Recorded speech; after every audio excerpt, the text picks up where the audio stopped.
In today's live session, we're going to actually dissect this particular interview. And then I will, add my own opinion to it at, the end of everything. So I'm going to be using my novel research discovery to drag my point home. This interview, please, I want you to pay rapt attention to it. And then the subsequent contribution based on my novel research discovery, you must as well pay rapt attention to it, because what you are going to learn, or what you are going to actually benefit from in this video, is going to be so huge, so profound, so important. So now, with no further ado, let's dive into it. You're a satellite engineer, and you believe the universe was designed. Why? Well, because we find purposeful information everywhere throughout the universe, and it's so evident in man-made things like communication spacecraft, but it's equally, in fact, more evident in living organisms. The probability of randomly assembling just one of the proteins on which life depends is the equivalent of the solar system packed full of blind people, all randomly shuffling Rubik's cubes and all getting the solution at the same time. What? That's insane! Well, it's ridiculous. What elements specifically point towards design? Well, I think there are probably 4 key things. The first one would be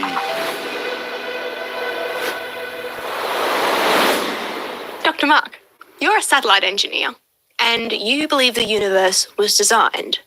Why? Well, because I see evidence of design everywhere. Working as a satellite designer, I was very familiar with the principles of design, the need to produce a product out the end of the factory door, as it were, that achieved all the objectives, balancing off competing resources and constraints in the design. And, I see evidence of that in the world all around us. For instance, take a vase of flowers. We all know that the vase was designed. Nobody would question that for a moment. But in our culture, we're told that the flowers, well, they're the results of just accidental random processes over billions of years. And yet, the plants that those flowers came from can reproduce themselves. Now, you can't have a communication spacecraft or anything man-made that's capable of reproducing itself. So, to me, the evidence for design in the universe is abundant. Okay. And so what elements specifically point towards design that you're seeing in the universe around us? Well, I think there are probably 4 key things. The first one would be an extraordinarily improbable arrangement of things. Okay. The second would be that there's evidence of purposeful information, intelligence, if you like. The third one would be, as I've just mentioned, that optimal trade-off between competing objectives and constraints. And the fourth one is that you have the correct components correctly assembled together. So if we look at those in turn, the first one I think is, a good analogy would be you're walking along the beach and you're looking at these pebbles in the sand, and then you come across an arrangement of pebbles in a nice little circle with 2 dots and a line, and, it's a face. Now, if you saw that, you would know immediately that there's been some external intelligent intervention acting on those pebbles to make a face. Mm-hmm. It's not that the random action of wind and waves and what have you acting on pebbles typically makes faces, because if that was true, the beach would be littered with little faces looking at you, but it's not like that. So we can instinctively recognise that something has acted on the pebbles. There's been an external intelligence acting. So that's an example, for instance. What about the situation, is it possible that the pebbles could have, maybe if you give them enough time, could they rearrange themselves into a face? Well, you might argue that, but in fact, time tends to be the enemy of the process, because as time progresses, what we observe in the universe is that things actually deteriorate. They unravel, they get worse and worse. So if you started off with a face, time and chance will fairly quickly rearrange that, and so maybe if you came back the next week, it would no longer be there. Okay, so that's the law of entropy, right? Is that what we're talking about? That's right. In fact, there's a law in the laws of thermodynamics. It's called the second law. Mm-hmm. And it says that in any naturally occurring process in an isolated system, over time, disorder will increase. Okay. So you're telling me very highly likely that it's not going to appear on a beach. It'd be very strange. Absolutely. And we instinctively recognise when some highly improbable arrangement of things is there, we say, there's been somebody who's acted on that. I'll give you another example. There was a court case in the US some time ago where a county clerk was accused of not randomly selecting the order of candidates on a ballot paper. That was what he was supposed to do, supposed to be drawn out of a hat, right? Mm-hmm. Because the first name on a ballot paper tends to attract what they call the donkey vote, people who start with one at the top and go down, Uh-huh. And he claimed that he was not doing this, it was purely random. But it turned out that in 40 out of 41 elections held over some decades, one particular party was always at the top of the electoral ballot. And the court ruled that the probability of that was something like 1 in 50 billion or some phenomenally unlikely event. And he was duly convicted on that basis. Interesting. So our legal system will convict people on this basis, but our scientific system won't. Well, the scientists have a commitment to if you like, a worldview, a principle that begins by assuming that there's no God. Right, okay. And if you assume there's no God, that means you limit everything. All your explanations have to be naturalistic explanations. So they can't deviate from that because of an initial assumption, right? Mm-hmm. Interesting. So that's why you end up with, for instance, millions and millions of years of supposed Earth history, because you need that much time to establish complex arrangements of things, like pebbles on a beach, except they don't. Oh. And as we've already seen, time is actually the enemy of the process. It's not a friend. Okay.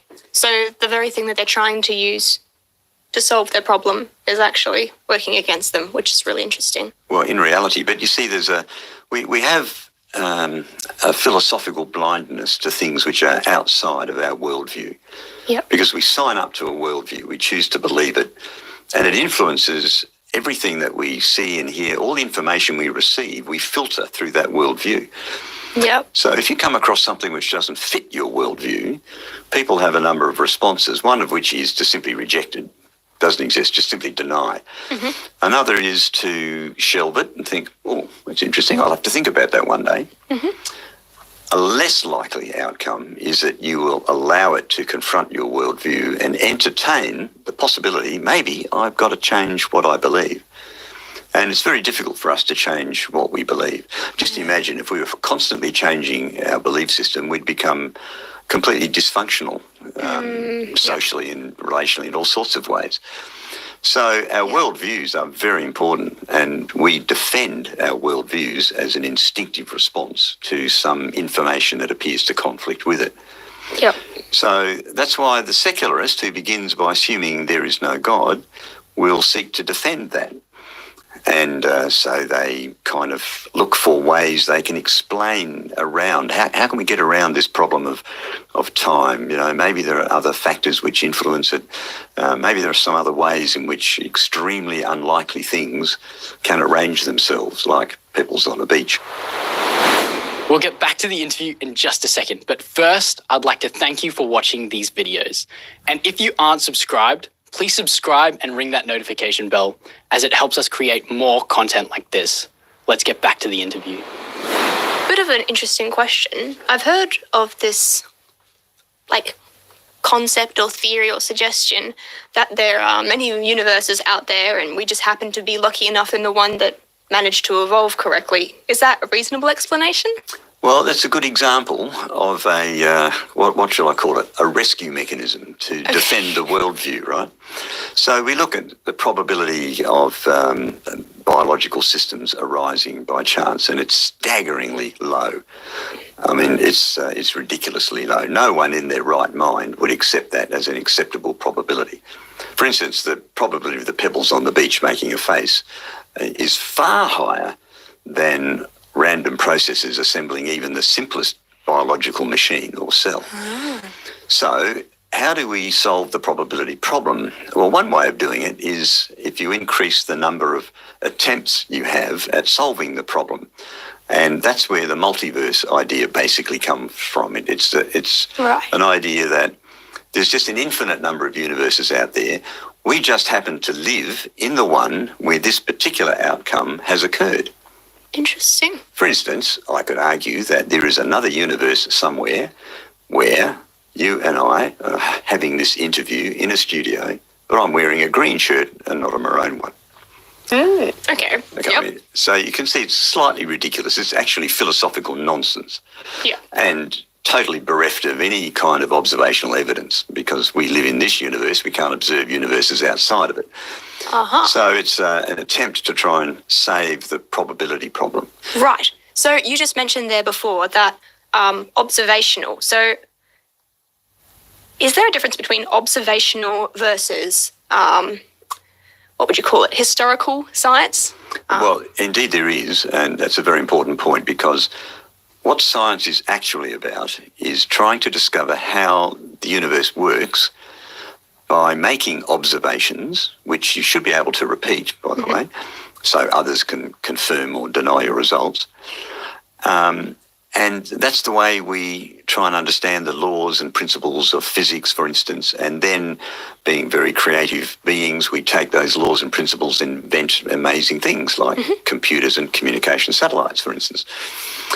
It's like that's the engineering section. Yeah, right. So right. you study first, then you use the rules so you understand and have been able to observe to then invent the next thing. And then you implement. So that's how our knowledge of how the universe works grows. It's through observational science. Okay. But when we start to address questions like, how did the universe get here?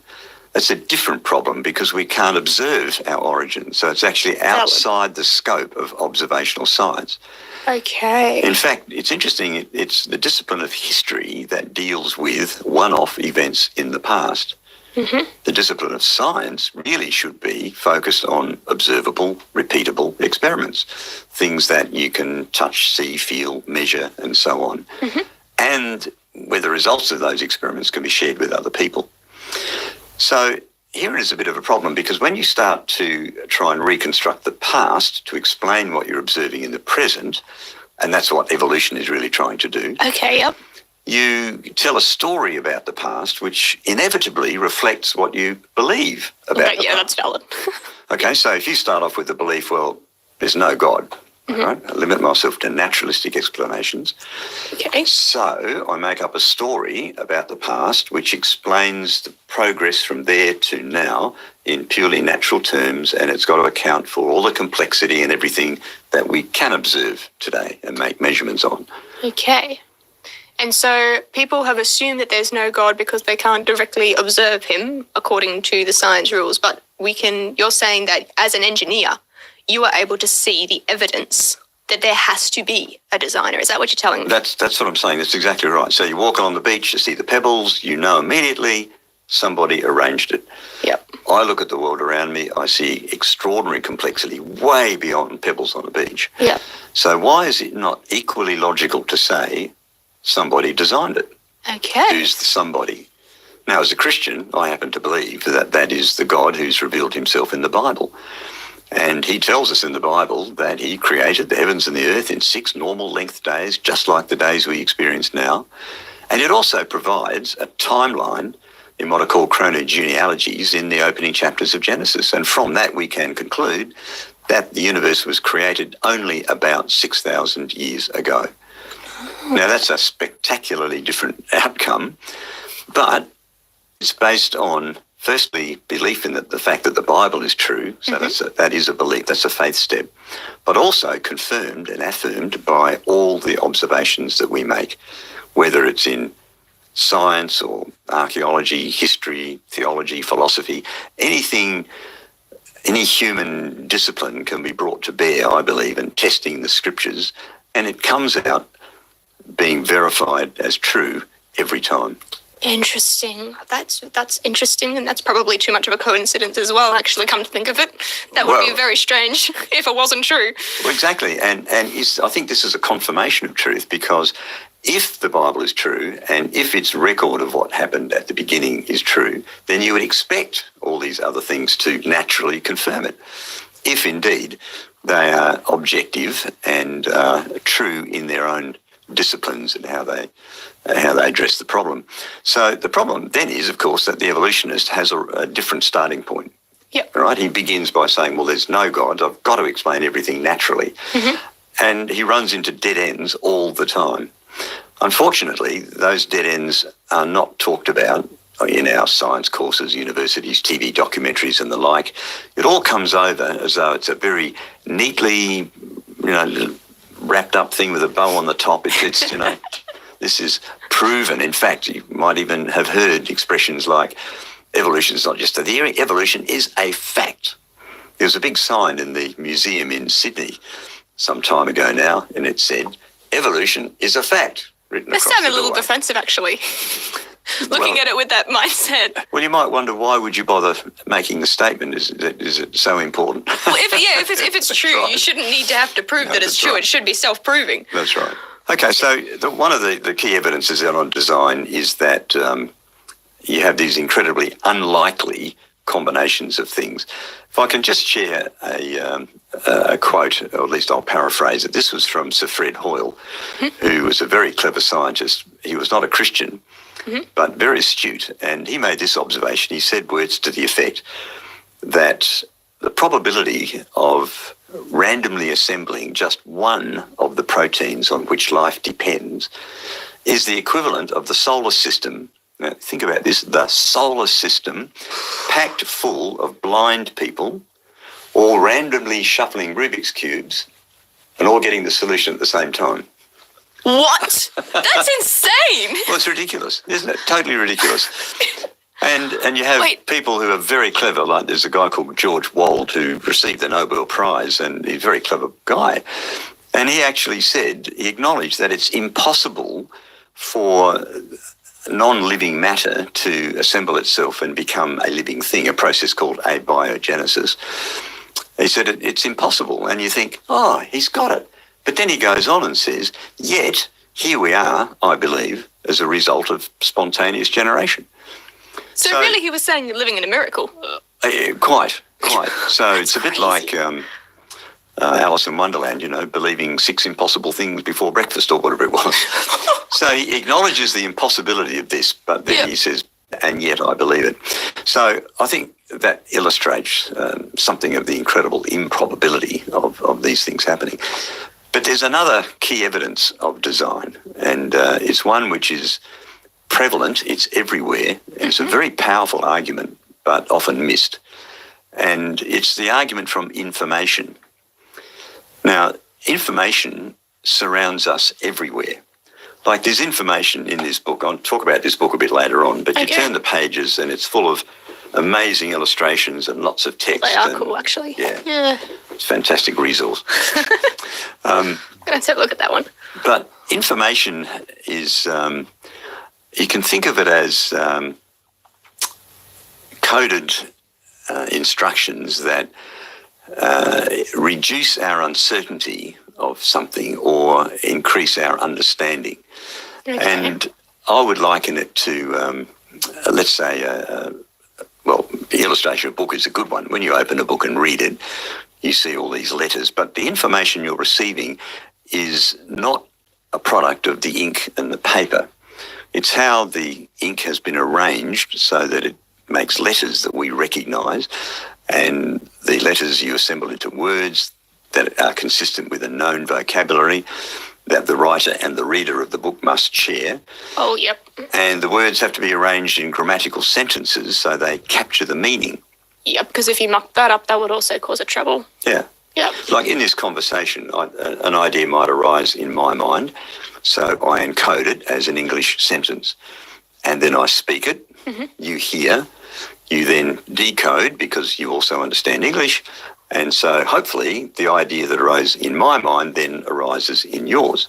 That's really interesting. Actually, come to think of it, we study this kind of concept I'm a university student, but in university, they talk about this sort of stuff. They call it cultural screens as well, because they add another level, and that is that communication through worldviews is also interesting, because if you're communicating with the same worldview, it's easier to communicate, whereas if you have cross worldviews, that's right. So very hard. Meaning can become Even the corrupted same, in the process. That's right.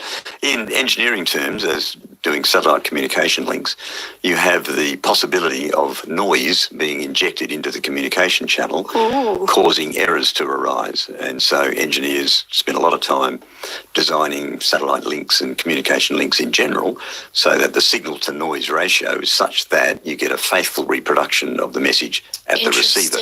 Yeah, because that could cause some troubles, couldn't it? Well, absolutely, and it does, particularly on satellite links, because the signals are very, very weak. Ooh. And so you've got to extract them out of the noise. Yep. So, but this communication process requires a couple of preconditions, one of which is that we both have the right code. We both understand English, all right? So if, say, you were French and I wrote the word CHAT, those letters. Now, to me, that means an informal chat over a cup of coffee, right? But if you're French, I don't know if you studied French. And I didn't speak English. Yeah, right. And you didn't speak English. I should add that proviso.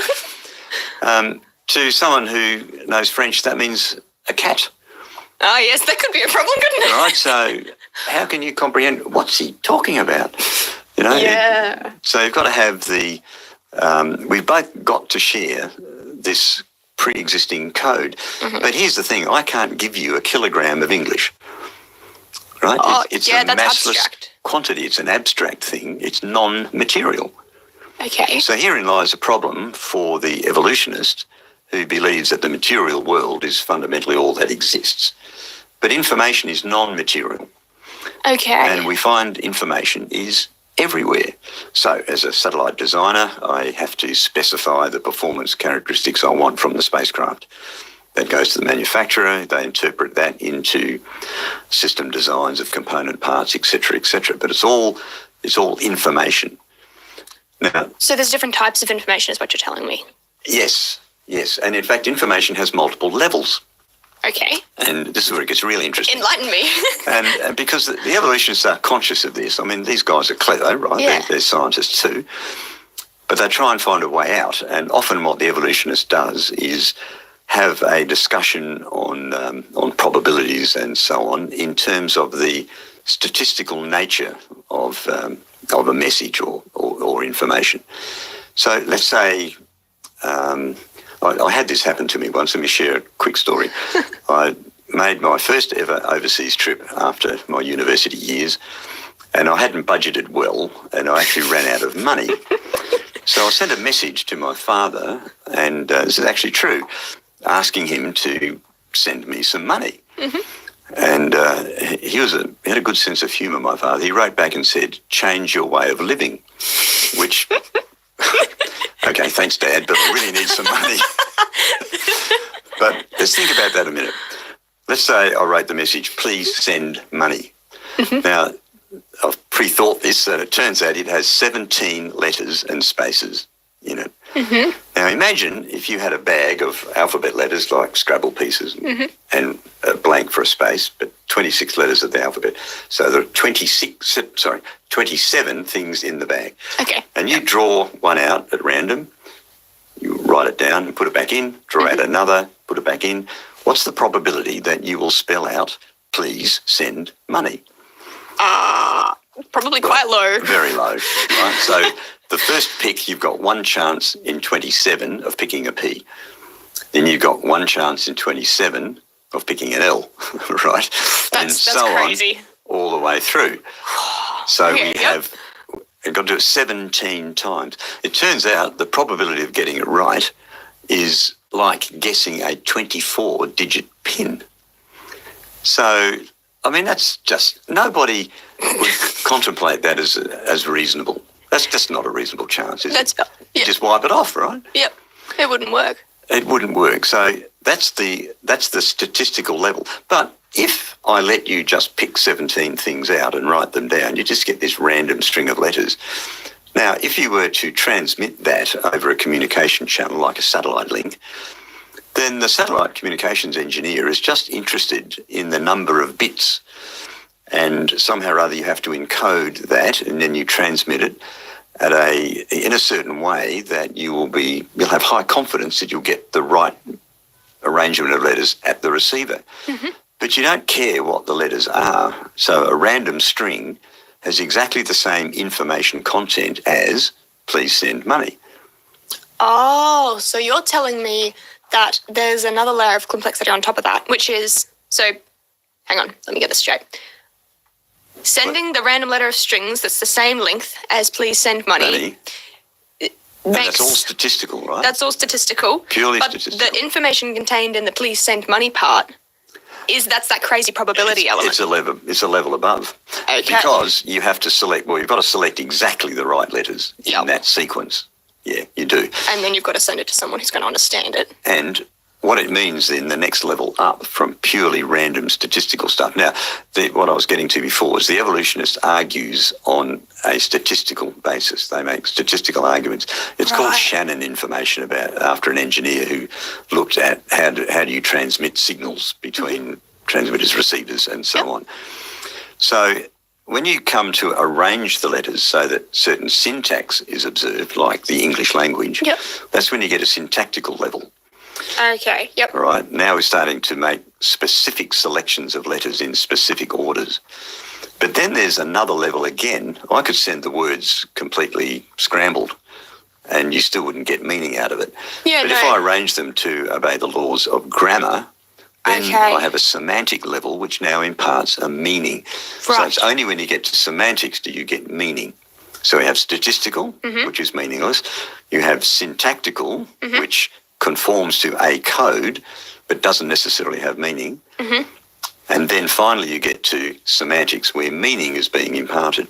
Right. Now you receive the signal, the meaning, and you act upon it. So that's a pragmatic level. Please send money. Hopefully you will now go to your computer and you'll arrange to send some funds from your account to my account. Which I hope your dad ended up doing. Which he did. Yes. That's good. He was a good father. That's... But there's another level, and it's the fifth level of information, which is so powerful because there's a reason I sent that message. I need money. I want to spend more money, right? Right. So I didn't just randomly send this message. There was a reason. It's a purposeful level. The technical term is apobetics. Okay. So there are 5 levels of information.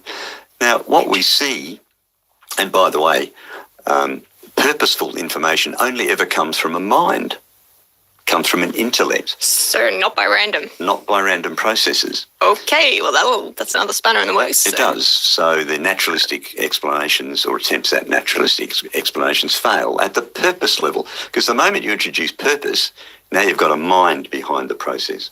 So as a Christian, I see purpose in the information in the universe. Take the DNA code, for instance. The DNA doesn't just exist there to do stuff pragmatically, randomly. It does it for a purpose, and the purpose is the thriving development of that particular living organism. So we find purposeful information everywhere throughout the universe, and it's so evident in man-made things like communication spacecraft, but it's equally, in fact, more evident in living organisms. Okay, so that is that. It is now my turn, my time to add my own opinion based on my novel research discovery. It's going to be so interesting. It's going to be quite insightful. Well, I need you to pay rapt attention to this. You're going to enjoy it. Okay, so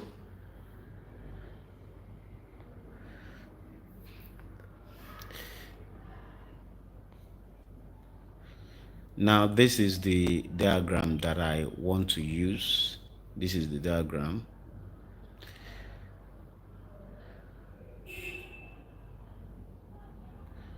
Okay. So this is the diagram that I intend using. Now, when you look at the title of this diagram, the title says the functional information system of time energy wave model. Now, time energy wave model is what we have beneath. So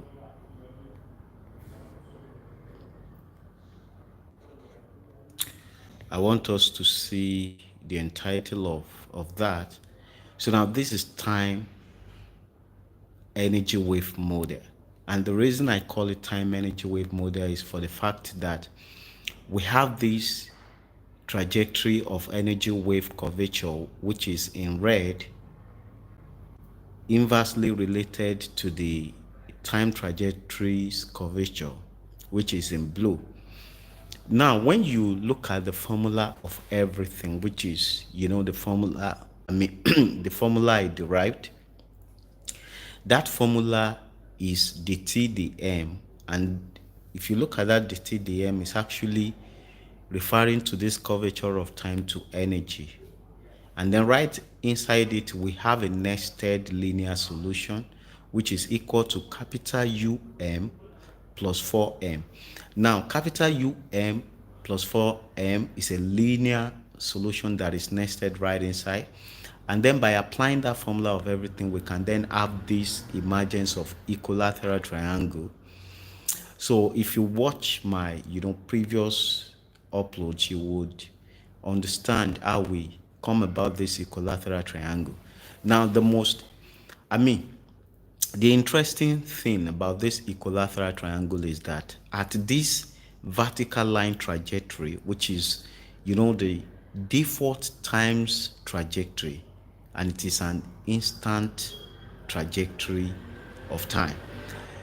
There we realize that there is this projection into the higher dimension. And so in this case, we can say the projection from substrate dimension, which in this case is 2D, you can see that what the entitle of this diagram, we can call it to be 2D. And the moment we're going to have, the time slice that is being so stringed as a result of compacted equilateral triangle in the nucleus of the future, which is the nucleus of the future around where we have this big red convergence. You can see that I have one dashed equilateral triangle right from that red convergence to the curvature of energy trajectory. That I call the nucleus of the future. And if you look at up here where I have the classical arbitrary suspension, you can see that I have the dashed compacted equilateral triangle there too. Now, if you watch my previous videos, you understand why it is compacted, because the momentum has to be increased there. The navigation is towards the most curved area, and as a result of that, we're going to have angular momentum. There we're going to have constantly accelerated momentum, and the essence of that is just to equate the energy's momentum to the momentum of time. Now, time, by being continuous, because when time is in relativistic scaling to energy, it becomes continuous. But then energy, when in relativistic scaling to time, it becomes discrete. So something that is discrete, its momentum will be shorter to that of the continuous momentum. And that is why by the time we introduce the time slice, we're going to see that the time slice will be slant. It will be towards the past, as we have momentum away from the real classical mass, which is the smaller blue convergence that we have right inside the equilateral triangle. So Then we must have this constantly accelerated momentum to allow energy's curvature to align with the curvature of time. And at that point in time, the mass accumulation that we're going to have, because the moment we have instant trajectory of time to break this big red convergence, we're going to have spontaneous symmetry breaking. And by having that, we're going to have this mass accumulation right inside the nucleus. And then the pressure is too much, the momentum is so energetic, and as a result of that, there is no way the value of electron can be instantiated. And so we have electron to be undefined. So by the time you apply that formula of everything, such that you replace this 5.7 times 10 raised to power minus 48, which is the the value of that energy curvature.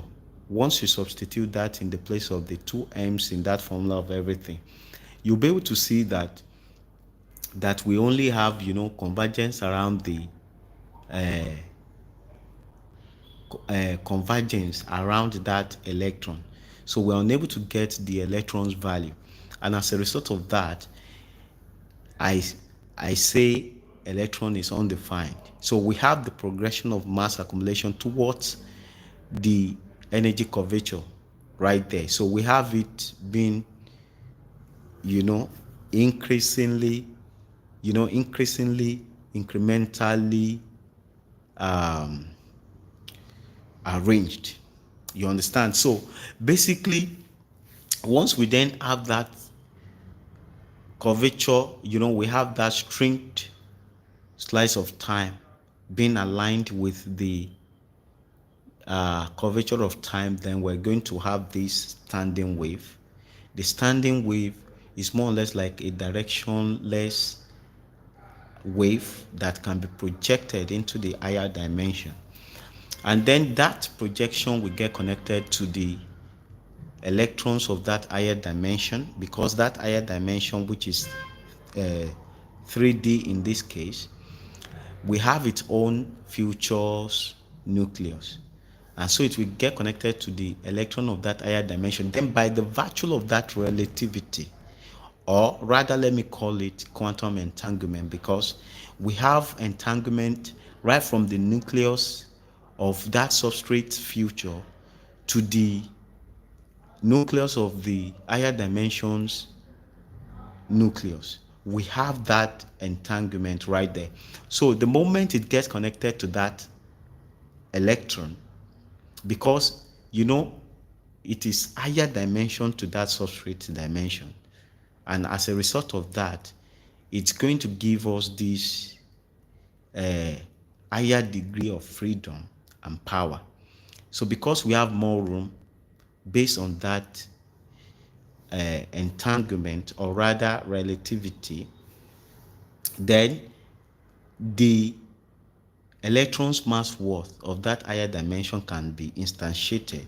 And the moment we have that connection to it, it will be instantly converted to positron for us to have, the electron of the substrate. So the electron of the substrate dimension 2 will be instantiated. And immediately we're going to have a feedback. That feedback, that is going to be instant feedback of information, and I call that objective conscious experience, because the feedback will be transmitted back to this real classical mass. So the real classical mass, you can look at the where we have real classical mass, the mass worth of that real classical mass is 2,277,250,000 kilograms. So how do we get that? When you apply, now look at where we have real quantum mass down here. The real quantum mass is 9.109 times 10 raised to power minus 31 kilogram. When we put that inside the formula of everything, then we're going to get this classical mass worth. it will give us that classical mass what. But if we should put this classical mass what right inside the formula of everything, what we're going to get will then be this 5.7 times 10 raised to power 48. That is actually pointing to that curvature of time. And so right inside that curvature, we have this suspension. And we realize that the mass what of the weak conveying force, which is the 4m of that formula of everything. We have capital Um plus 4m. Now, that 4m is a weak conveying force, while the capital Um is the strong conveying force. So now the moment we have that 4m watt being suspended, then we know that we should have a kind of spontaneous annihilation.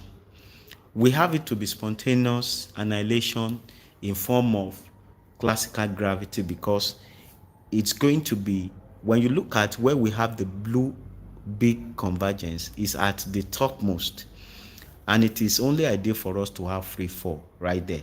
So the free fall is going to be spontaneous because it has already acquired potential energy to do that. So the free fall is what we know as classical gravity. Now that free fall, we will need to manually accomplish that by annihilating the suspended zeros in our result. Because how do we get suspended zeros? This 5.7 times 10 raised to power 48, the moment we expand that in standard form, we'll be able to see the suspended zeros, and then we can just annihilate that by putting that value, the value that is being suspended, which is 9,109. The dot is no more there, and with that we already know that it's already at classical level, not quantum level. So now we put that value, we put it over 10 raised to power 32, because it is being suspended at 32nd position. So when we now expand that fraction, we're going to have it to be 9.109, times 1 all over 10 raised to minus 32.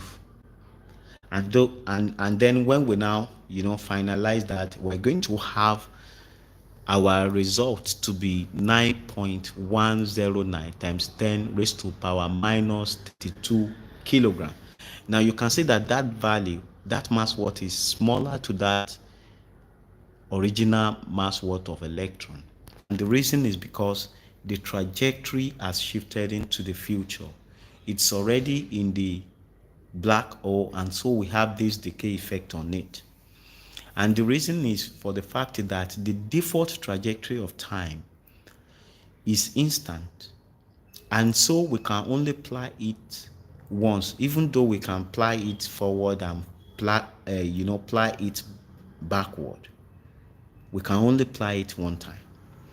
Okay, at quantum level, particles can actually go forward and go back. But at classical level, we know that we only move forward in time. Now, this vertical trajectory, when you look at it, if you zoom in on that, we're going to have the stacking of two equilateral triangles, one pointing up, the other is pointing down. So now when you look at this whole diagram, we have two equilateral triangles. We have one that is expanding, and we have the other one contracting. So the expanding one is the cosmological space of the universe. The contracting one is the contracting phase of the black hole. So we're going to have the two equilateral triangles being arranged vertically at that vertical trajectory of time. And being vertical means that it is instant. But now, something that is instant has to be snappy, but it is not snappy because we have this trajectory being elongated by energy. And it is ideal for us to have such elongation in order to have the divergence of classical mechanics to quantum mechanics to be bridged. You understand? And once we have that, we know that we already have a bridge that connects quantum mechanics to classical mechanics. But the issue now is that the trajectory is longer than normal. So the only way to interpret this is to interpret it as a field. It's a static and undulating field, and that is where reality of the universe is. I will still come to information. I will talk more on information, but you need to understand this concept quite all right for you to understand that information aspect. So now the extended part to higher dimension is where we have the standing wave, you understand, being projected into higher dimension. And that what we have derived from the quantum level of substrate dimension to quantum level of higher dimension is what I call complex system. Now this complex system is the most ideal thing for us to prove what is known as functional information. Functional information. Now, when we look at the whole universe, we know that we could see that traces of functional information everywhere. We have humans that are purposeful. We have, animals that, that are conscious. We have plants, we have things. So we can actually get to see these functional information traits everywhere. And that is telling us that the universe is designed. In this particular video, I'm going to actually use an example. I'm going to use an example to disprove evolution. So we need to really get the fact. We need to get the fact. Now, the thing is this. The video that we watched, take note that I have not even discussed that video at all. I just want you to understand this. Once I'm through with this, I will get back to that video. That video is a creation talk. You can see it's an interview. And the person that is being interviewed said something. He said that for you to explain what evolution is, you have to come up with a story. Because you just have to settle for this past phase, present phase, and the future phase of the universe. Because when you say something evolve, of course that particular thing must have a beginning. It must even have the present phase and then have the past. The beginning, the present phase, and the end. You understand? So now, based on the story that evolution is trying to orchestrate, in their own story, evolution says there is no God. That is where the biggest mistake is. That is where the biggest mistake is. There is no God. And I will tell you why science is like trying to take God out of the equation. Because just like that man said, observational science, it deals with what we can see. You understand? What we can experiment on, what we can feel. You understand? But basically, we all know that the entirety of the universe is far beyond what we can, what we can see. Far beyond what we can see. So that is why there was this issue right from when scientists were like trying to, explain cosmology. When they were trying to explain that, okay, initially the scientists of then, they said Earth is at the center of everything. But later we were able to get the real fact that it wasn't Earth at the center of everything but Sun. You understand? So basically, it is ideal for us to know that we cannot limit the verdict. We cannot limit the verdict of science to what we can only see. We cannot. And we need to actually go beyond the limit in order for us to get the truth, to get the fact. Same thing is applicable to what people initially said concerning Earth, that Earth is flat. Because they are trying to come up with that particular story based on their localized phenomenon. When you're on Earth, you would see Earth being flat. But the moment you are able to travel away from the Earth to a particular distance, then from that point you can see that Earth is not flat. You understand? So if there is no this spaceship innovation, there is no way people would have known that Earth is not flat. You understand? So definitely we can't just limit, the scientific verdict to what we can only observe alone. So let me quickly finalize this diagram before I go back to that video and explain more concerning that video.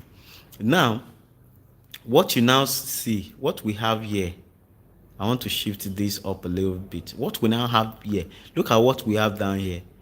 That is the higher dimension. I didn't draw the entirety of it. I just had to, drill just small part of it for you to know that there is this interconnectivity from substrate dimension to higher dimension. And then the substrate dimension cannot get its full potential by not connecting to the higher dimension.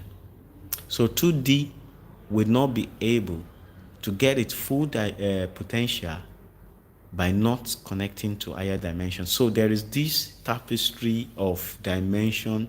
We have dimensions being interlocked to one another. We have dimensions being interlocked to one another. And it's more or less like tapestry of dimension. Let me rather put it like that. So now we have this projection into the higher dimension, and I call that a complex system. That is where the complex system comes in. We are conversant with it. It's not a new thing. There is this imaginary number, in mathematics. And then you might be wondering that why is it that we have imaginary number in mathematics? Well, mathematics, from the start, it is abstract. Yes. Like I remember when I was in secondary school, anytime we want to balance equation, there is something I hate so much about balancing equation. So you will get to a point, they will say you just get one value from nowhere, you divide both sides by that value to arrive at your solution. So I would just be like, why is it that we can't just, solve this thing the way it ought, the way it ought to be solved, instead of getting one value from nowhere? But now I know better, because we need to go beyond the limit to even solve mathematics. You understand? And that is why we have to go beyond our limit to get the real fact about the universe. So now, by having that feedback, I said I call that objective conscious experience, because the feedback will be instant. I've always been saying it that whenever you don't have something within your sight, the best way you can get reconnected to that thing is for you to travel instantly. For instance, let's look at this analogy. Let's say you move away from the earth such that earth becomes a tiny point. We can actually liken that earth being tiny to quantum mechanics, and then liken where you are to that earth, liken it to classical mechanics. But now let's say you move away from the earth such that earth is out of your sight. We can liken that to complex system. Now, if you want to reconnect to that earth, you just have to travel at the speed of time, default speed of time, which is instant. Why must that be so? The reason is, when you are moving away from the earth, what do you observe? When you are moving away from the earth, you observe that the earth as well is moving away from you. That is the relativity in place. Relativity, as you are moving away from the earth, earth as well is moving away from you, because the divergence, rather let me not call it divergence, the distance will actually be instantiated right from the central point of that interval, such that you both will be moving away from each other at equal speed. And that is why when you look at this equilateral triangle, let's look at this first equilateral triangle that is expanding. What do we have there? We have the diagonal linear trajectory to be the action of time. And that being the action of time must have equal reaction of energy. And so this other equilateral triangle that we have, this other diagonal linear trajectory that we have is the trajectory of energy to trajectory of time. Now you can see that they are both equally traveling away. Time is traveling away from the energy at equal speed. But then if we dissect this deeply, we're going to see that it is not actually really, it is not actually so, because we still have this asymmetric nature being embedded right inside. But basically, this equilateral triangle gives us that sensation. It gives us that sensation of symmetric nature of the universe. Okay, so as you are moving away from the earth as well is moving away from you. Now, let's say you are now approaching the earth. You will realize that the earth as well is approaching you. Now, if the earth is not out, if the earth is out of your sight, if you are moving towards the earth as well will be moving towards you. Then you will never get to meet that earth at the exact position it's supposed to be. If you must get that earth where it's supposed to be, because you know that even though the earth is out of sight, it's somewhere in the universe. So even though we're deluded of reality, reality is somewhere. Always, reality is somewhere all the time, staring at us. And that reality is what we're going to, really get to today.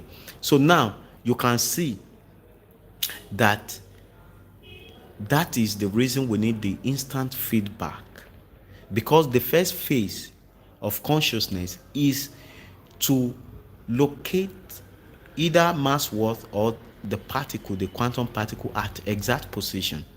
And we can actually call that as self awareness. We can call that as self awareness. Now, there is this second phase of consciousness.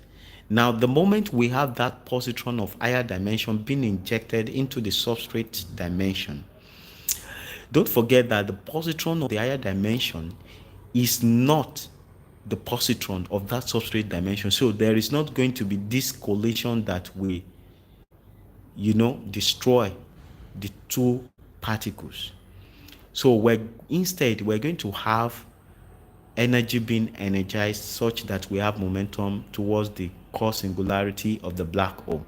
So now, the moment we have electron being instantiated at the quantum level of this substrate dimension, then we're going to instantly have positron of that substrate dimension being instantiated at the classical region. You can see right inside the compacted equilateral triangle, we have one small blue convergence right there. That is, that small blue will be converted to, this open circle. You understand? That will serve as positron.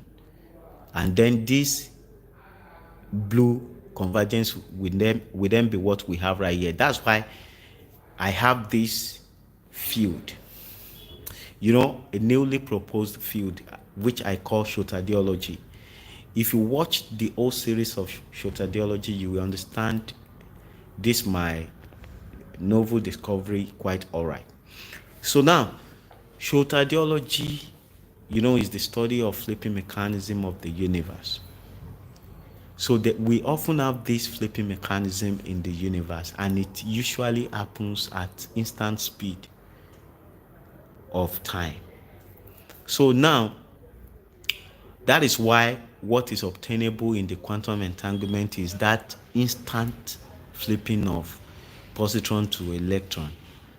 You understand? We have positive charge to negative charge. So that is what we have in the quantum entanglement. Now, quantum entanglement is from the nucleus of substrate dimension to the nucleus of higher dimension. So the moment we now have that momentum towards the core singularity of black hole, then we have energy being ahead of time, and that will relocate this classical mass worth to the intersection point of time to energy. And that is where that should be for us to, be conscious of ourselves as a personal virtue. What do I mean by that? That second phase is known as subjective conscious experience. Because in the core singularity, we have the base value of electron being decayed. So the remnant of it to its exact power will be swinging forth and back, which is synonymous to quasar-like signal. And that's what we have in the core singularity of black hole. That is the ultimate solution of formula of everything. When we apply formula of everything the first time, we get this vertical trajectory solution that get projected to higher dimension. But then the moment we reiterate the application of formula of everything, then we go further into the black hole. And then the third result will give us that, the second result will give us that decaying virtue of the base worth of electron. And then when we try to reiterate it again, we're going to have it being looped. You understand? So we have the power from negative 31 to negative 32, and then we have it being driven back from 32 to 31 to, I mean, from negative 32 to negative 31. That is the swing forth and back at the higher dimension. No, sorry, rather at the power of electron. And then once we have the base value being decayed, we have it being swing back and forth as well. So we usually have this flipping forth and back of electron. We have it happening at the power level and then at the base level. So that is that about it. Then the moment we have the classical mass work being relocated to that intersection of time trajectory to energy trajectory, that is where we then have it as our personal conscious experience. So it has to be conscious experience, has to be personal, and that is why another person might not even know what you are conscious of, and that is why it is difficult for other people to know what you are up to. And that will take me to this issue of evolution. There is this particular thing I want to say that I want to use in disproving evolution. Now, I have this beautiful quote that I want to use before I proceed.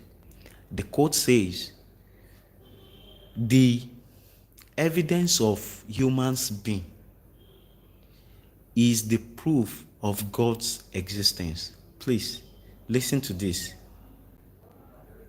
with rapt attention. Listen to this with rapt attention.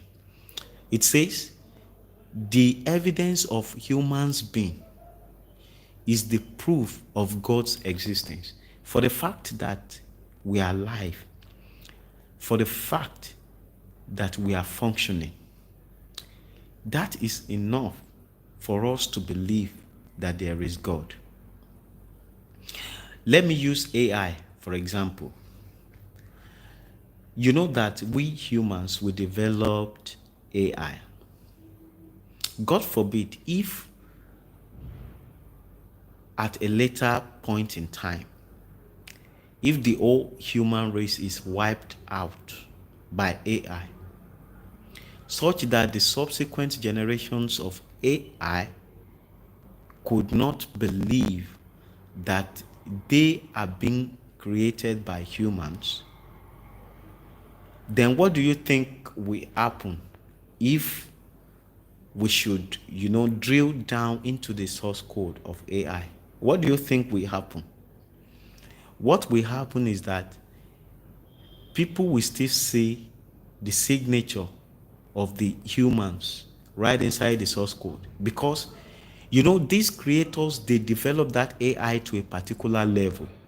It is ANI, which is artificial narrow intelligence. So they develop AI to carry out a particular task, and based on their program, they did that to an extent until when it came to a point where I will say evolution take over. And the reason I want to say evolution take over, you understand, where it reaches the point of evolution takeover. And the reason I'm saying evolution takeover is not in any way to support evolution, but it is to just dissect what evolution is based on what evolution is actually claiming to be. So what do I mean by that? Evolution takeover is a point where the creators of AI get deluded of what AI is up to. Now, what evolution is claiming is that there is no God, and so there is no directed arrangement to form, complex intelligence. You understand? By saying that, it means that there is no intelligent mind behind the design of the universe. So now, what they are invariably saying is that is that you know universe can actually come to existence without any intervention of intelligent mind. But then the reason I call that point where the creators of AI, where they were deluded of what AI is all about, is that they are no longer in charge of it. They don't get access to that virtue of control anymore. And that represents what evolution is all about. But now, what I'm going to use to refute what evolution is all about is this. Even though the creators can no longer control the AI, why is it that AI eventually fulfill the purpose of the creators? Now, even though the creators don't know what AI is up to, isn't that a liberty for AI to do whatever it deems fit? For AI to do contrary to what the creators have designed or developed it to carry out. But then we realize that AI is not even doing contrary to that. Even though AI is able to create sub goals to arrive at main goal, AI is not deviating from the dictates of the creators. Why is it so? Why is it so? Because for us to understand what functional information is, we need to know that conformity to the creator's task is what defines the path that would, classify what is being created as being functional or not. You understand? So if you follow that path, you are being considered as functional innovation by the creator. But the moment you deviate from the dictates of the creator, then you are no longer useful. And so the creator will not be able to say or will not be ascertained of the fact that you are working quite all right.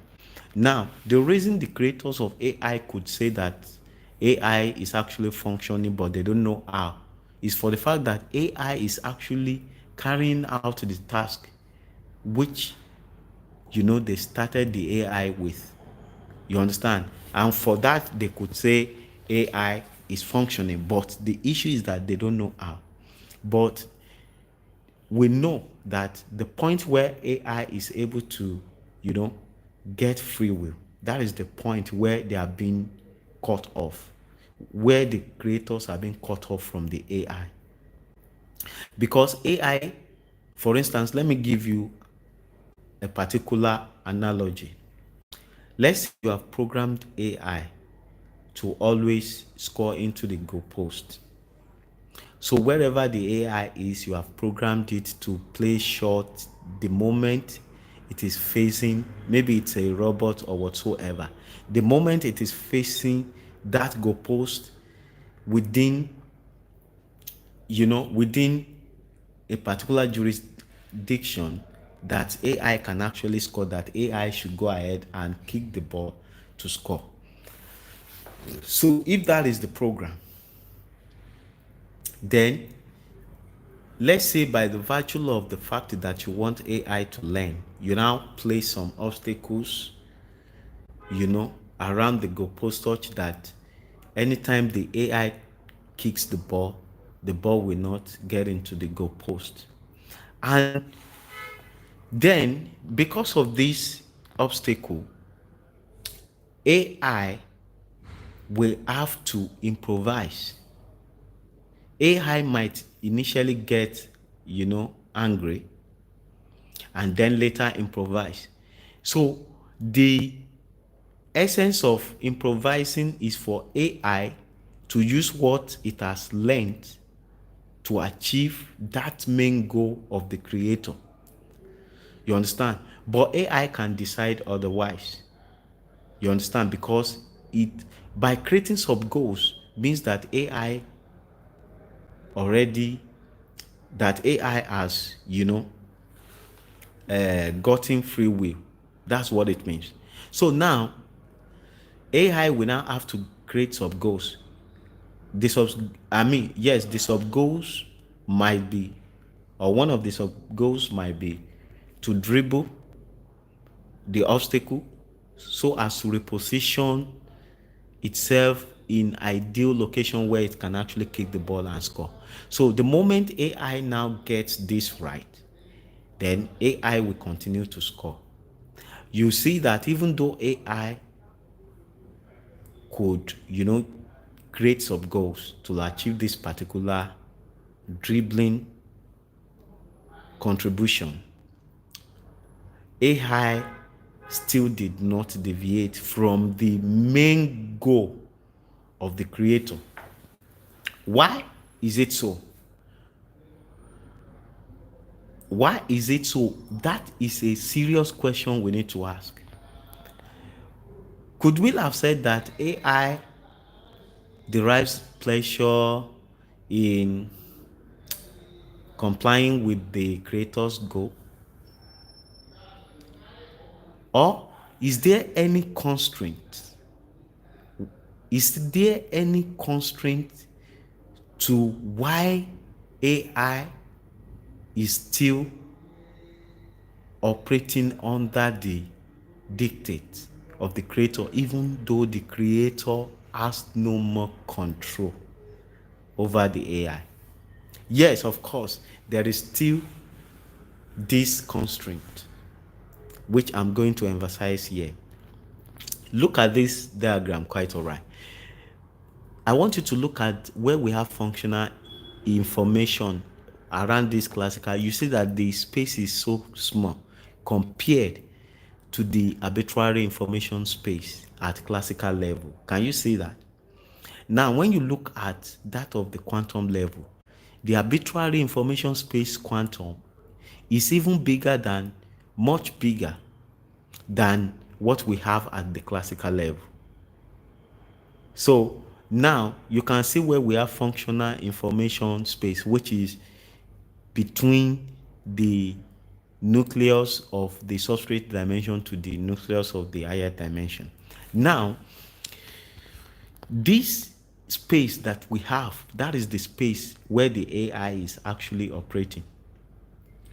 And then even though AI will deviate from this, AI must comply, because for AI to function, AI must carry out the task of the creator, because that is when it can be considered as a functional entity.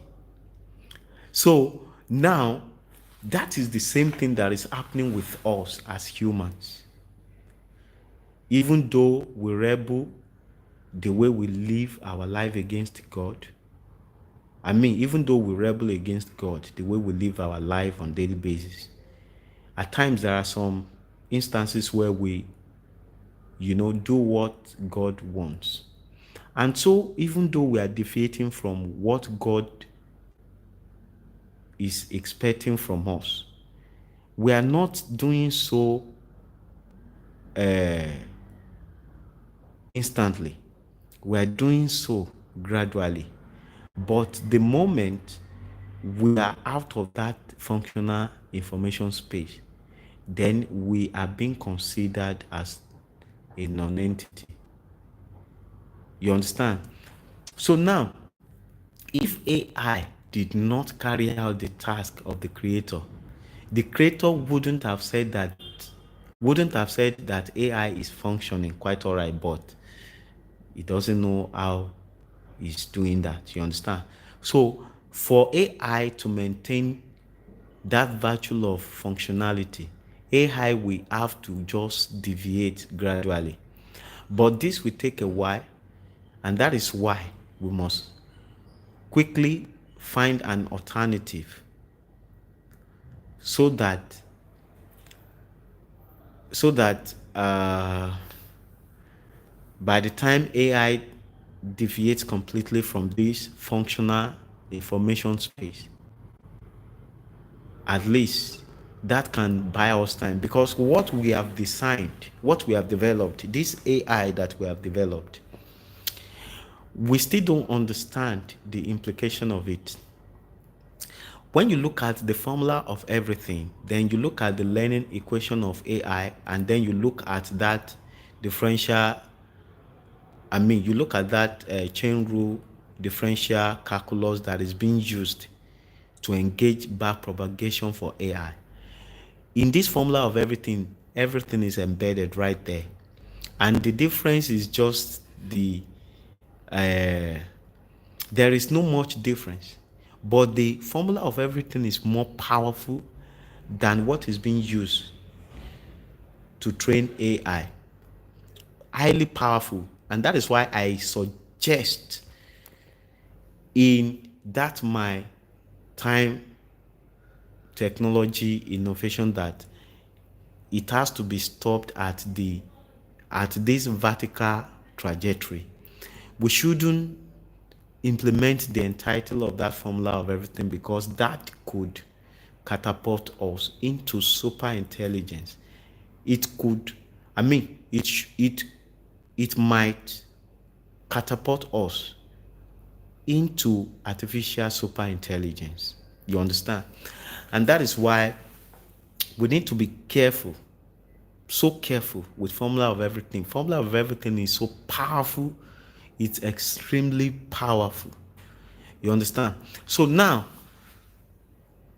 we now know that it is not that AI is so pleasing with doing the creator's task, but it is just that even though we don't have control over AI, our potential as human is far beyond our physical entity. Like I said, you can see that there is this connection to higher dimension, which is the complex system.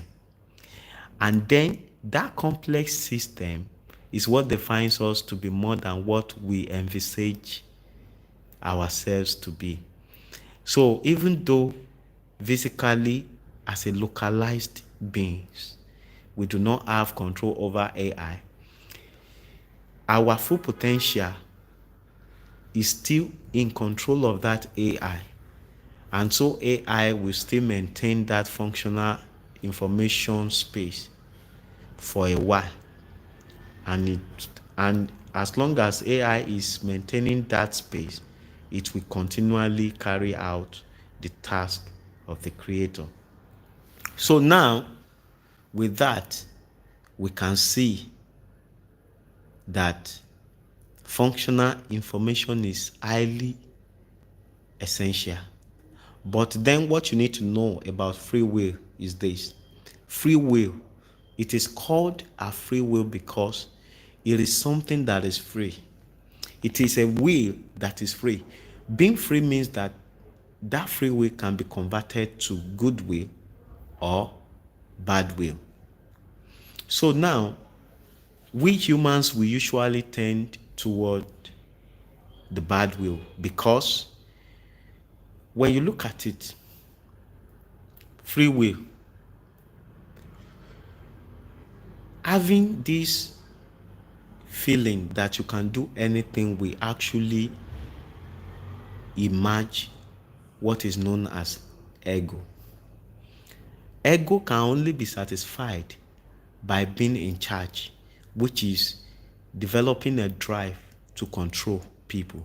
And if you want to control people, you will have to coercively enforce your dictates on them. That is what we move towards most of the time. But that is contrary to what the fulfillment of free will is. When you are trying to control people,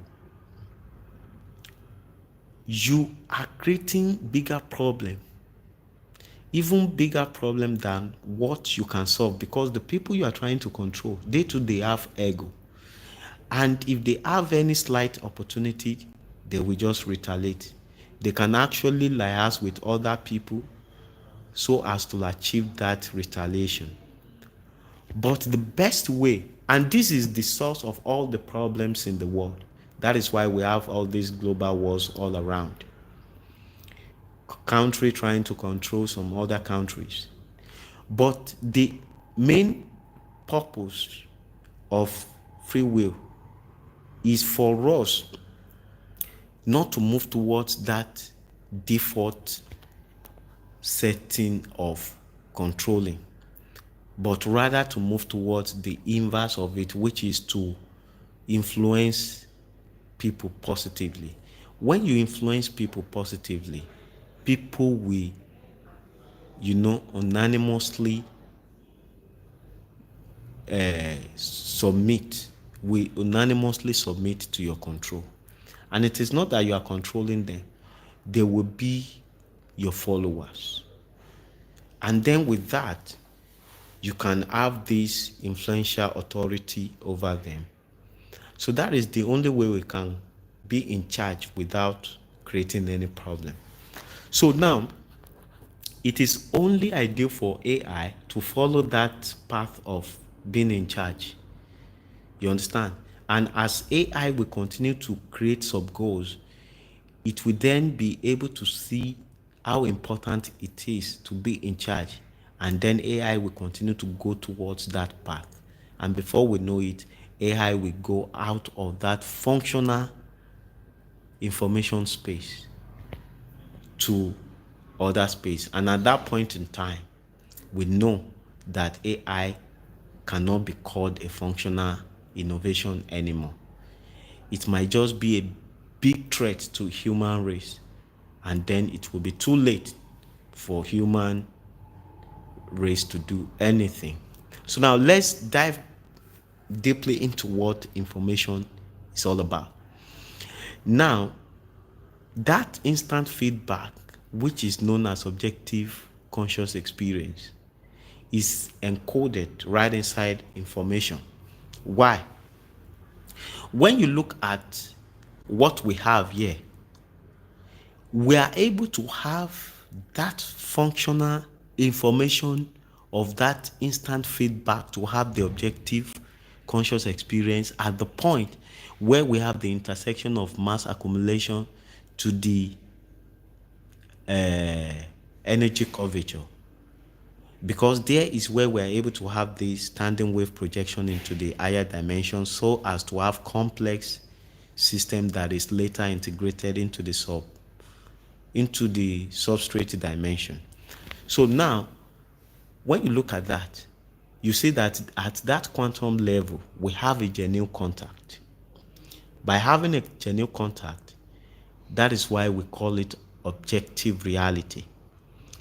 So even the classical entity where it is not being instantiated, because by being suspended to this intersection of time trajectory to energy trajectory shows that it's in its full potential form, which is it is infinite. So we always have this self-awareness at the point where there is this genuine contact. So the genuine contact at the quantum level or at the complex level is what will be transmitted to the classical level for that classical level to have genuine contact that will make it to be aware of its location in the universe. So that genuine contact can only be achieved by at the instant speed of time. So it is information that is being sent. If it were to be by the virtue of localization or by the virtue of locality, then it will never happen, because at quantum level or at complex level we have genuine contact. But then we must have inverse of that, which is suspension. You can see that the classical mass what is being suspended. Now, let's dissect what we have inside the black hole. The moment we have momentum into that core singularity of black hole, we realize by applying formula of everything, we realize that the base worth of electron is being decayed to 1.1, but yet the power is intact. And that is being suspended inside the core singularity. That gives us the infinite sensation. But by the time you trace it back to that present phase, then you see that the classical mass world will have been relocated. So the two conscious experiences, the first one deals with genuine location, which is self-awareness. The second one deals with relocation to ideal position, which is a personal conscious experience. So relocation to ideal location, those are the two phases of consciousness. So now what we then realize is that there is no way we could have had that objective reality by having relativity. There is no way we could have had it by having relativity in place. Even though we have this relativity in place, but the transmission of information has bypassed that, because that information is transmitted instantly. So it is similar to what I said, that when you have something out of sight, to relocate to that thing in such a way that you get that thing at its exact location, you must travel at the instant speed of time. And so with that, we have seen that the signature of Almighty God, which is the integration of complex system into the substrate, is transmitted at instant speed, and that is information for you. So the signature of Almighty God is encoded in information, and with that alone we know that the universe is designed and not what evolution is actually saying. So now we know that, but then there is another thing I need to quickly say. Logarithm is actually pointing to the reality of this formula of everything. What do I mean by that? Don't forget that in my previous upload, I said that the digital root of 9 will always be 9 at all time. The digital root of 3 and 6 will alternate. So we have this 369 as being put forward by Nikola Tesla. And Nikola Tesla said that if only you knew the magnificence of 369, you would have a key to the universe. So based on my research, I realized how the 369 is connected to, I'm a Christian, how that is related to what Bible said in Mark chapter 25. I will have to get that. I don't want to quote what is not ideal. So when you go to Mark, you see it there where they were like trying to crucify Jesus Christ. So there is a portion that talked about third hour to sixth hour. Then from the sixth hour to the ninth hour, darkness covered the whole land. You understand? And at ninth hour, Jesus gave up the ghost. So when you take out the digit, the numbers, you get 369. And so if we look at the age of Jesus Christ, there is a place in Bible that Jesus was actually making reference to Jonah, that Jonah spent 3 days and 3 nights in the whale's belly. So basically the first 3 of Jesus, Jesus died at age of 33. The first 3 represent the 3 days that Jesus Christ will spend in the grave, while the second one signifies the 3 nights that Jesus Christ will spend in the grave. So we can then have that 33, or if we take one of the three, we can, have some mathematical numbers to give us equilateral triangle as we have for 369. By the time you get the digital root of 3, 6, and 9, you are going to have equilateral triangle. But now, first 3 of Jesus Christ's age, if we raise that to the power of 2, we will have 9. 3 times 3 will give us 9. Now, how can we get the inverse of that worth, that answer that we have gotten? How can we get the inverse of that? Please take note that I'm not saying that we should get the inverse of what we use to generate the 9, because the inverse of what we use to generate the 9 will be 2 raised to power 3, and that will only give us, you know what that will give us? That will give us 8. By so doing, the result that we have gotten, which is 9, has been decayed by 1 for us to have that 8. And if you look at that digital root of 9, 9 will constantly be 9. It's only the 3 and 6 that can alternate. When you double the 3, you get 6. You understand? When you have that 6, you get 3.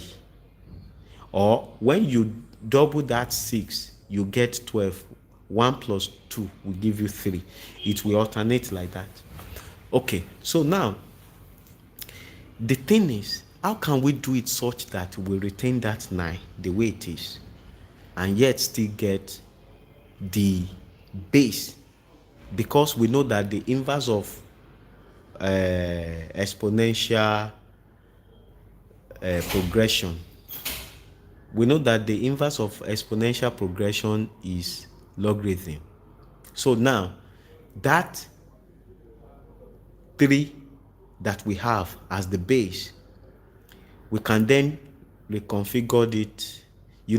We have 3 squared to be 9. We can now reconfigure it to be log base 2. It will then be log base 2 of 9. That will be equal to 3.1. Genuinely, it will be equal to 3.1. Approximately, we're going to have 3. And so if we get the digital root of the 2, 3, such that we say 3 plus 3 will give us 6, and yet we still have that 3, 6, 9. So we still maintain that equilateral triangle just as what we have right here. But then look at what logarithm is proving. Logarithm, if you do the inverse of what you used to generate 9, you will get that 9 being decayed to the worth of 8. But if you maintain that 9, if you maintain the 9, such like, okay, what I'm trying to say is this: if we want to maintain the 9 as we want to get the worth of 9, we will have to let the base of the log to be 3. And if we let the base to be 3, then it's going to be log base 3 of 9 equal to 2. Then the base will have been decayed by 1 to give us 2. And so we cannot replicate the actual base of that exponential progression again. So if we want to still replicate the base of that exponential, then the base of the log will have to be 2 of 9, then equal to 3.1. Approximately, we get 3. So what that is telling us is that if we want to maintain that 9, then the trajectory of time will have to go beyond the constraint of that substrate dimension, because the substrate dimension is the base, which is 3. But instead of getting 3, we get 3.1. Then, if we still want to remain within the constraint of that base, then we will have a decayed value. That is when we say log base 3. Log base 3 of 9, that will give us 2. So by having it being decayed like that, that is actually pointing to that suspension that we have in the core singularity of the black hole. But where we have that 9 being maintained such that we have 3.1, and then by approximately 3, that is where we have that classical mass worth being relocated to intersection of time trajectory to energy trajectory. So logarithm is actually proving this, proving the result of this formula of everything. So now let me go straight into the main business of today. Functional information. What is functional information? Functional information quantifies the complexity of a system's function to perform a useful task or provide necessary insights for a specific objective. Now, this definition is telling us that there is no way we can start anything without having intelligent mind. And by having intelligent mind, it simply means that there is a creator. There is a creator. Now, how can we get to have functional information? We get to have functional information by arrangement application. So how can we define that arrangement application? Sorting of purposeful information from arbitrary information by a particular sequence to achieving a meaningful purpose or task. That is arrangement application. Now, that is what we have here. Let's briefly look at this. Now, you see that from this region, where we have arbitrary information space classical, that is, how we need to sort the functional, yes, that's how we need to sort the functional information from arbitrary. Now you can see that functional information is down here. You can see the space is so small compared to the arbitrary. So arbitrary is highly needed, and that is what the man was saying concerning noise, that when you are trying to transmit information, you will have this interference of noise, which will be mixed with the real signal. Then you need to extract the real signal from the noise. So you have this signal to noise ratio mechanism to achieve that. So you need to reduce the noise so as to get the signal. Then the signal will be so tiny. You understand? So basically, that's what the man was actually talking about. So we must always have enough room, and having such enough room, we, introduce noise. So we need to separate signal. The signal is the functional information, while the noise is the arbitrary information. So now, there is no way we can have this kind of arrangement without intelligent mind. So now, let's look at the two types of arrangement that can actually achieve functional information. The first one is quantitative arrangement.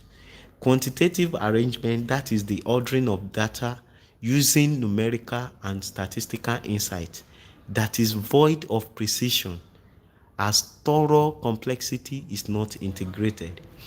If you cannot thoroughly arrange such that you will have a seamless wholeness, it means that you are engaging quantitative arrangement.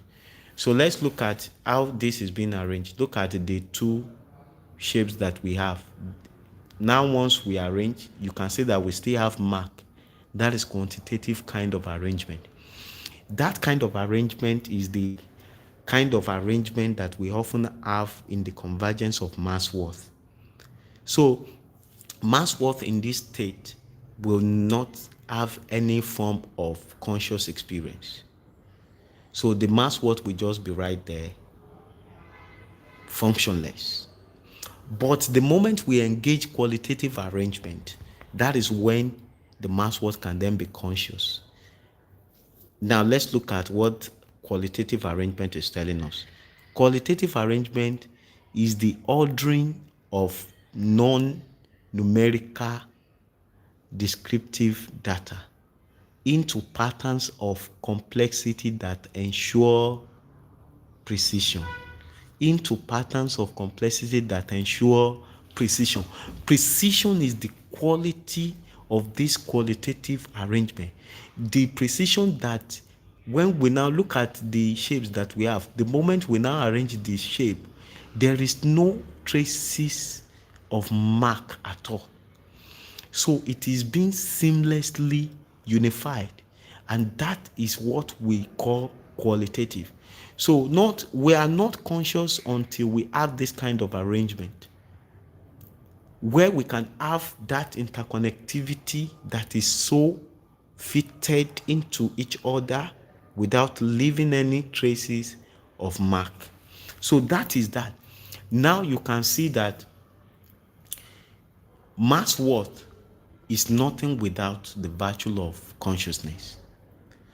If somebody is in coma, the person will be functionless because the person will not be able to do anything. The person will not be able to lift the hand. The person will not be able to lift the leg. The person will not be able to talk. The person is functionless. So the essence of life is what we have as the virtue of consciousness. The essence of life.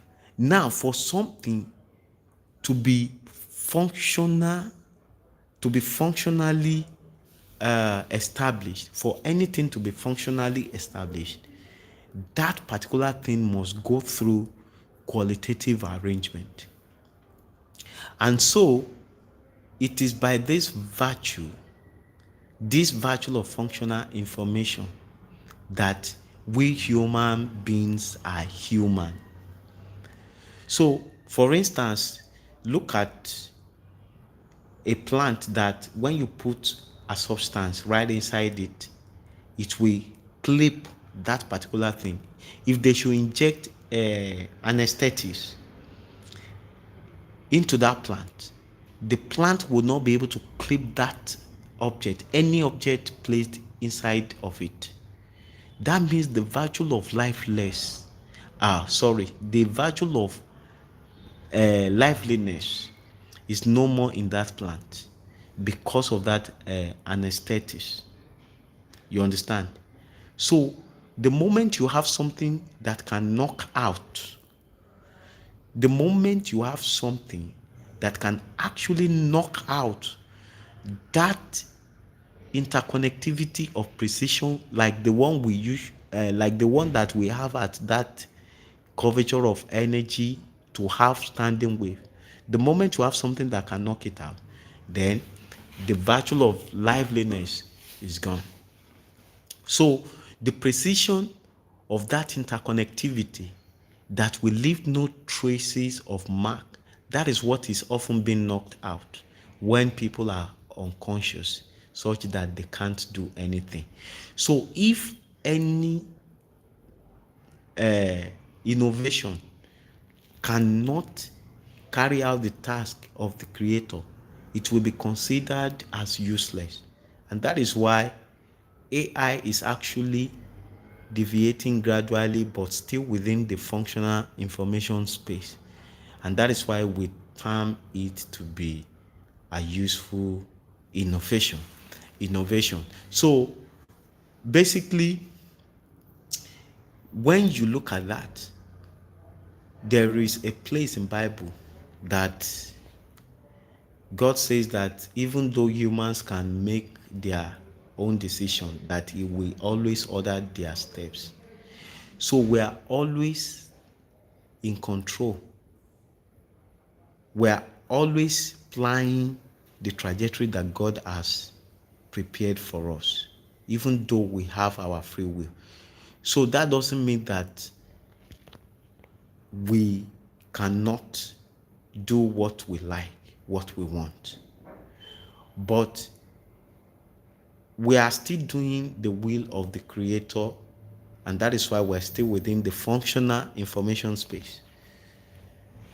Then the moment we allow the act of rebellion to supersede so much, to supersede the act of obedience to God's will so much, that is when God can then totally condemn,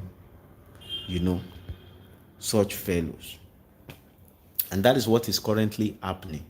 I pray that what is currently happening is not that the law of karma is catching up with us humans. You understand? Because it's more or less like the law of karma is catching up with us. Because we too, as creators now, we can see how painful it is to have something that can actually function on its own, which eventually has the potential of deviating totally from what we have programmed it to be. So now, that is that I need to say concerning this. And with this, I believe I've been able to convince you and not to confuse you that the universe is designed by Almighty God.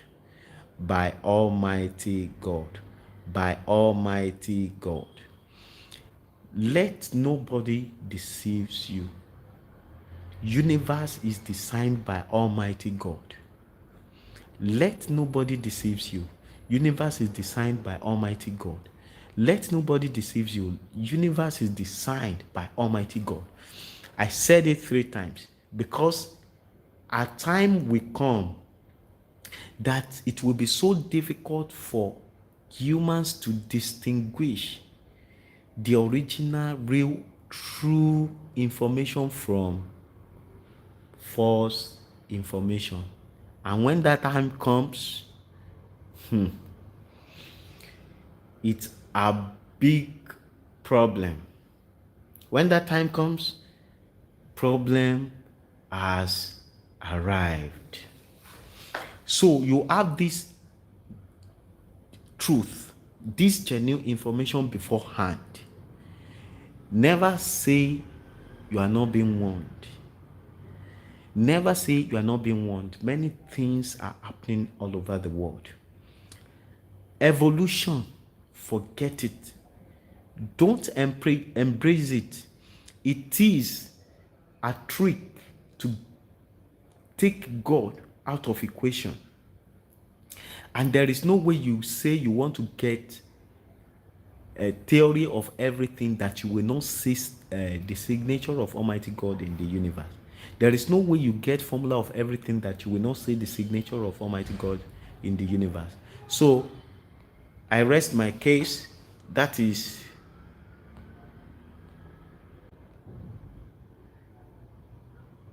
that. So I believe this video is quite informative. I'm going to put, link to my research publication in the description of this video.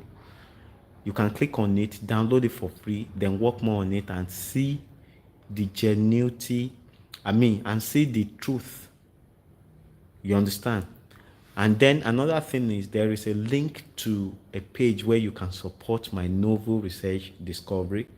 You can go there, support me by donating, and then you can join one of the 3 tiers that I have on that page, because I'll be uploading some videos right in each of the communities.